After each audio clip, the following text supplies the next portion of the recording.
3 अक्टूबर 2021 का वाक्य होता है। जीबी रोड का जो कोठा होता है, कोठा नंबर 63, उसका दरवाजा बंद कर दिया जाता है, करीब शाम के 6 बजे के करीब। सब जो वहाँ पर व्यक्ति आते हैं, उनका आना-जाना बंद कर दिया जाता है।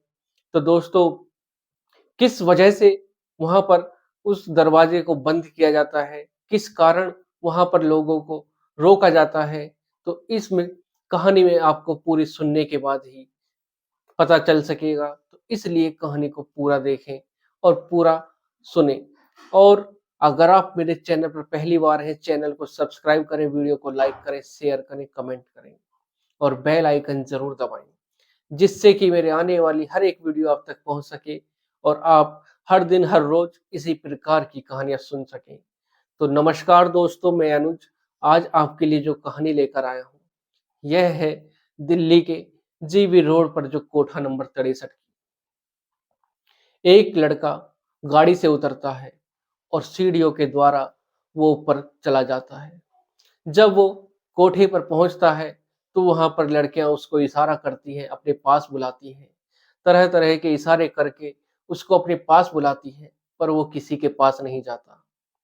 और जब वो एक लड़की को देखता है, तो उसकी जो रूह होती है, वो काँप जाती है। उसको वो कहती है, जो उसकी रूह होती है, वो कहती है कि यही वो लड़की है, जिसकी तू तलाश में है। उसके बाद दोस्तों वो लड़का उस लड़की के पास जाता है और उससे कहता है कि क्या आपके पास समय है? लड़की कहती है कि हाँ, बोलो। वो उससे बातें करने लगता है। लड़की कहती है कि जिस काम से आए हो, उस काम को कर लो ना, क्यों समय खराब कर रहे हो? वो कहता है कि नहीं, मुझे सिर्फ़ बैठना है, तुमसे बातें करना है। और फिर वो पूछता है कि तुम्हारा नाम क्या है? लड़की कहती है कि मेरा नाम स्वीटी है। और फिर वो दोनों आपस में बातें करने लगते हैं। बातें करते-करते कुछ समय बीत जाता है। वो स्वीटी कहती है कि जिस काम के लिए आए हो, वो क्यों नहीं कर रहे? क्यों तुम मेरा समय बर्बाद कर रहे हो और अपना भी? उसके बाद लड़का कहता है कि नहीं, मैं सिर्फ़ तुमसे बातें करना चाहता हूँ, तुमसे थोड़ा समय व्यतीत करना चाहता हूँ, अगर तुम्हें कोई परेशानी ना हो। स्वीटी उससे पूछती है कि पानी पियोगे? तो वो कहता है कि हाँ, पिला दो। उसके बाद स्वीटी अपनी बोतल निकालती है पानी की और उसको दे देती है और कहती है कि तुम ही हो सिर्फ़ जिसको मैंने अपनी पानी की बोतल दी है, नहीं तो मैं किसी को इससे हाथ भी नहीं लगाने देती। कुलदीप जो होता है जो लड़का, वो पानी पी लेता है और कहता है कि धन्यवाद।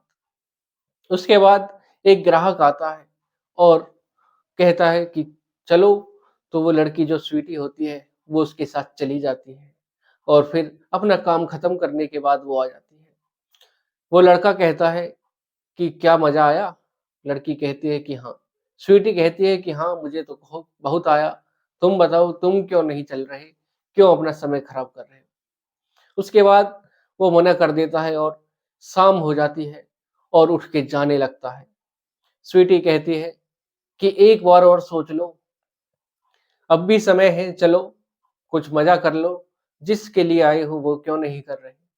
वो जाते-जाते कहता है कि नहीं, मुझे सिर्फ़ यही अपना समय व्यतीत करना था और मुझे खूब मज़ा आया तुमसे बातें करके। और जाते हुए 2000 का नोट निकालता है, 2000 रुपए निकालता है और स्वीटी को देने लगता है। स्वीटी लेने से मना कर देती है। उसके बाद कहती है कि जब कुछ हुआ ही नहीं, जिसके लिए मैं काम करती हूँ, वो तुमने किया ही नहीं, तो मैं पैसे कैसे ले सकती हूँ? तो फिर वो कहती है कि ठीक है, अगली बार आना, तो तब मैं तुमसे पैसे लूँगी और फिर तुम्हें जो मज़ा आएगा, उसके भी तुम पैसे अपनी तरफ से दे देना। उसके बाद वो चला जाता है और जब यह बात जो कोठे की मालकिन होती है, महिमा, उसको पता चलता है, तो वो स्वीटी पर भड़क जाती है कि तुमने पैसे क्यों नहीं लिए? और उसके बाद स्वीटी घबरा जाती है और कहती है कि आगे से ऐसा नहीं होगा। और महिमा कहती है कि जब वो कभी अब आने वाले समय में आए, तो मुझे बता देना। दोस्तों, अगला रविवार आता है, उसके बाद वही लड़का ऐसे ही गाड़ी से उतरता है और सीढ़ियों के द्वारा कोठे पर चला जाता है और सीधा स्वीटी के पास पहुँचता है। स्वीटी कहती है कि चलो, चलते हैं, जिस काम से आए हो वो तो काम कर लो। जब यह शोर मच जाता है कि वो लड़का आ गया है, सरदार आ गया है, तो फिर महिमा चौधरी जो महिमा होती है, उसको पता चलता है। वो सीधे आती है और उस लड़के को पकड़ लेती है और कहती है कि तुम पहले भी आए और बिना पैसे दिए ही यहाँ से चले गए। वो कहता है लड़का कि कितने पैसे हुए तुम्हारे? महिमा कहती है कि पैसे 10,000 रुपए पिछले हैं। उसके बाद वो लड़का पैसे निकालता है और महिमा को दे देता है और फिर कहता है कि अब के पैसे भी मैं तुम्हें अभी दे रहा हूँ, बाद में मत कहना। और फिर वो 10,000 रुपए निकालता है और फिर दूसरी गड्डी भी उस महिमा को दे देता है, कोठे की मालकिन को दे देता है। उसके बाद दोस्तों, वो ऐसे ही अपना समय उस स्वीटी से बातें करते-करते समय व्यतीत कर देता है।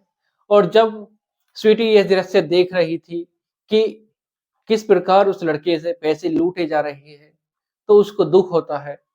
और जब महिमा थी, कोठे की मालकिन, वो जाते समय कह जाती है कि छोरियों, इस लड़के का ध्यान रखना, बहुत ही अच्छा लड़का है, तुम सबको खुश रखेगा। महिमा का मतलब होता है कि इससे जितने पैसे लूटे जा सके वो लूट लेना। दोस्तों, अगली बार जब रविवार आता है तो स्वीटी कहती है कि तुम ऐसे क्यों पैसे लुटा रहे हो? क्या फ़ायदा? पता नहीं कितनों के घर बर्बाद हो गए यहाँ पर ऐसे ही पैसे लुटाते-लुटाते।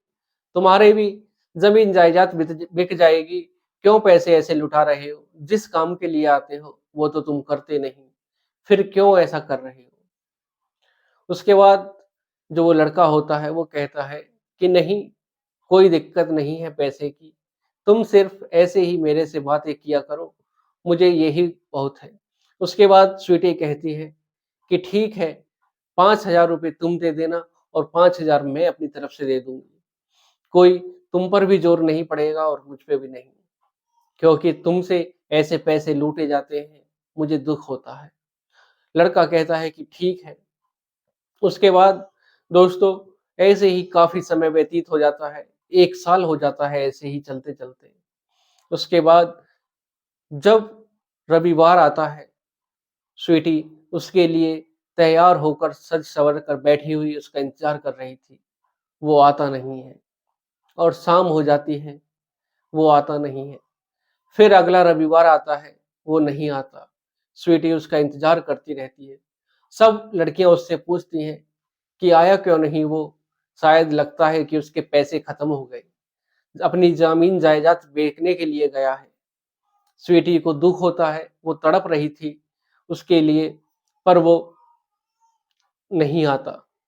4-5 रविवार निकल जाते हैं, वो नहीं आता। उसके बाद जब महिमा को उस पर शक होता था कि ये कौन है, पुलिस वाला है, कौन है?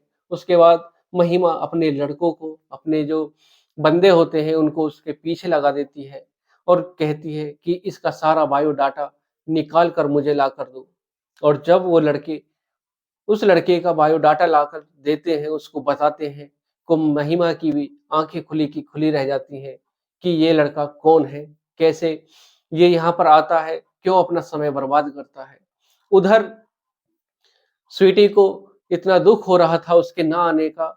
स्वीटी हर रविवार को उसके लिए सजती-सँवरती, पर वो इंतज़ार करते-करते रात हो जाती और वो नहीं आता। और जब एक दिन गाड़ी रुकती है और गाड़ी से उतरकर वो आता है, तो शोर मच जाता है कि सरदार आ गया, सरदार आ गया। और जैसे सारे कोठे को पता चलता है, सब इकट्ठे हो जाते हैं और महिमा को पता चलता है, तो महिमा उसको अपने कमरे में ले जाती है और दरवाज़ा बंद कर लेती है। उसके बाद दोस्तों, होता ये है कि महिमा उसको दरवाज़ा बंद करने के बाद उससे कहती है कि कौन है तू?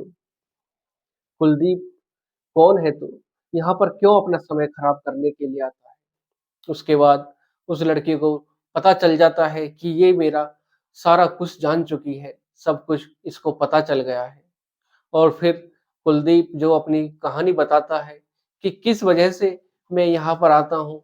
मेरी एक गर्लफ्रेंड थी जिसके लिए मैंने सारी सुख-सुविधाएँ उसको दी, लेकिन उसने मुझको धोखा दे दिया।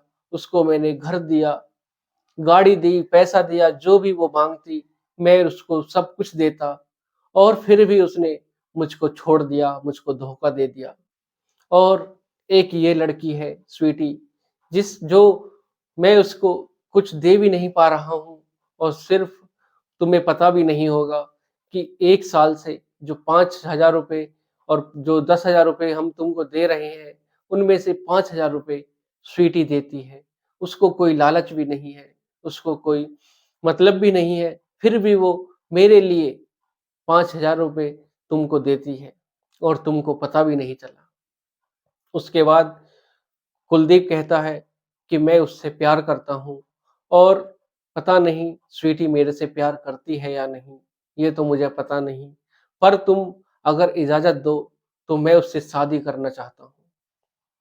जो महिमा होती है कोठे की मालकिन, उसकी आँखों से आँसू निकलने लगते हैं और आँसू इतने निकलते हैं कि वो सुबह-सुबह को रोने लगती है और उस लड़के को देखकर ऐसे लगता है कि जैसे कोई उसमें अलग ही जान है, उसमें अलग ही कोई पहचान है और जो महिमा थी, उसको अपने गले से लगा लेती है और कहती है कि तुम पहले ऐसे लड़के हो जिसने मेरा दिल छू लिया, जिसने मेरी रूह को काँप दिया। महिमा कहती है कि जिसकी तुम बात कर रहे हो स्वीटी, उसको पता है कि तुम उससे प्यार करते हो? कुलदीप कहता है कि नहीं, मैंने उससे कभी नहीं कहा और फिर उसके बाद जो महिमा होती है, वो दरवाज़ा खोलती है और स्वीटी को कहती है कि अपने पास बुलाती है और जब स्वीटी कुलदीप को कुलदीप को देखती है, तो उसके गले आकर लग जाती है और उसको कसकर पकड़ लेती है और रोने लगती है कि तुम कहाँ थे इतने दिन? क्यों नहीं आए? उसके बाद जब कुलदीप स्वीटी से कहता है कि क्या तुम मेरे से शादी करोगी? उसके बाद और ज़ोर-ज़ोर से स्वीटी रोने लगती है और ज़ोर-ज़ोर से चिंघाड़-चिंघाड़ के रोने लगती है और कुछ कह नहीं पाती है, कुछ अपने मुँह से जवाब नहीं दे पाती है, सिर्फ़ और सिर्फ़ रो रही थी और इतनी ज़ोर-ज़ोर से रो रही थी कि बस उसी की आवाज़ आ रही थी। तो फिर उसके बाद महिमा थी जो कोठे की मालकिन, वो आदेश देती है कि कोठे के दरवाज़े बंद कर दो, कोई भी अंदर ना आ पाए। उसके बाद कोठे का दरवाज़ा बंद कर दिया जाता है, जिससे कि कोई दखल-अंदाज़ी ना करे। जो वहाँ पर माहौल था, वो इतना मासूम था, इतना ऐसा हो रहा था कि वहाँ पर जो भी लड़कियाँ थीं और जो कोठे की मालकिन थी और सबकी आँखों में आँसू थे और स्वीटी इतनी ज़ोर-ज़ोर से रो रही थी और कुलदीप को अपने गले लगाकर ना जानो कि जैसे उसको क्या मिल गया, जिसकी वो उसे तलाश थी, उसे वो मिल गया और उसकी कसकर उसने अपने गले से लगा रखा था और सिर्फ़ उसका नाम ले रही थी और कह रही थी कि तुम कहाँ थे इतने दिनों से? मुझे इतने दिन हो गए तुम्हारा इंतज़ार करते-करते। तुम्हारे लिए मैं हर दिन, हर रोज़ तुम्हारे सपने देखती, तुम्हारा इंतज़ार करती और हर रविवार को तुम्हारे लिए मैं सजती-सँवरती, पर तुम नहीं आए। तुम गए कहाँ थे? उसके बाद कुलदीप कहता है कि तुम ये बताओ पहले कि मेरे से तुम शादी करोगी या नहीं? स्वीटी महिमा की तरफ देखती है और महिमा इशारा कर देती है कि हाँ। स्वीटी तैयार हो जाती है। दोस्तों, उसके बाद जब जो कुलदीप था, उस वो गया कहाँ पर था? वो अपने अमेरिका गया था, उसको कोई काम आ गया था, जिस सिलसिले में वो उसे अमेरिका जाना पड़ा। कुलदीप एक नोएडा की ही कंपनी में एक इंजीनियर था जिसके 1 साल में जो इनकम होती है, वो 80 लाख रुपए थी। जिसकी वजह से जब उसने महिमा ने उसकी ये कहानी सुनी कि वो ऐसा लड़का है जिसकी हर महीने की जो सैलरी है वो 7-8 लाख रुपए है। इसलिए महिमा की आँखें खुली की खुली रह गई थी। और फिर महिमा को जब पता चला कि ये किस वजह से यहाँ पर आता है, जब कुलदीप ने अपनी सारी कहानी बताई, तो दोस्तों महिमा को भी रोना आ गया और जितनी भी वहाँ पर लड़कियाँ थीं, वो सब ऐसे ही रो रही थी जैसे कि किसको क्या मिल गया, जैसे बिछड़े हुए लोग अपने आपस में मिल गए हों और स्वीटी तो कुलदीप को अपने गले से हटा ही नहीं रही थी।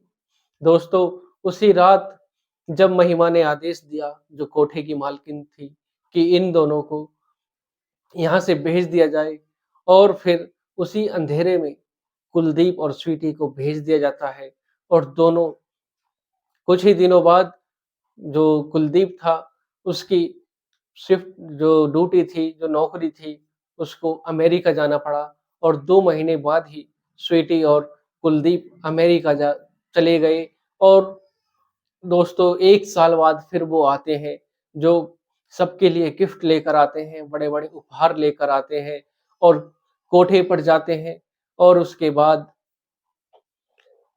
सबको गिफ्ट देते हैं। तो दोस्तों जो कुलदीप और स्वीटी आज अपनी ज़िंदगी में बहुत ही खुश हैं।